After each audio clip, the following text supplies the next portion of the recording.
கிராமத்தில் அருண் என்ற சிறுவன் வாழ்ந்து வந்தான். அவனுக்கு ஓட்ட பந்தயத்தில் வெற்றி பெற வேண்டும் என்பதே மிகப்பெரிய கனவு. ஆனால் ஒவ்வொரு முறையும் போட்டியில் கலந்து கொண்டாலும் தோல்விதான் அவனை தேடி வந்தது. சில நண்பர்கள் அவனை பார்த்து சிரித்தார்கள்.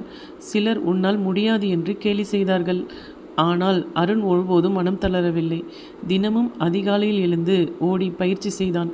சத்தான உணவை சாப்பிட்டான். ஒழுக்கமாக வாழ்ந்தான். ஒரு நாள் நான் வெற்றி பெறுவேன் என்ற நம்பிக்கையை மட்டும் அவன் விடவில்லை. சில மாதங்கள் கழித்து பள்ளி விளையாட்டுப் போட்டி மீண்டும் வந்தது. அந்த முறை அருண் தனது முழு முயற்சியுடன் ஓடினான். இறுதியில் அனைவரும் முந்தி முதலிடத்தை பிடித்தான். பள்ளி முழுவதும் கரவொலி எழுந்தது. ஆசிரியர் புன்னகையுடன், வெற்றி என்பது ஒரே நாளில் கிடைப்பதில்லை, தினமும் செய்யும் சிறு முயற்சிகளின் பயன்தான் வெற்றி என்றார். அந்த நாளிலிருந்து அருண் பல குழந்தைகளுக்கு ஒரு முன்னுதாரணமாக மாறினான். குழந்தைகளே, தோல்வியை கண்டு பயப்படாதீர்கள். முயற்சியை ஒருபோதும் கைவிடாதீர்கள். தொடர்ந்து உழைத்தால் வெற்றி ஒரு நாள் நிச்சயம் உங்கள் கதவை தட்டும்.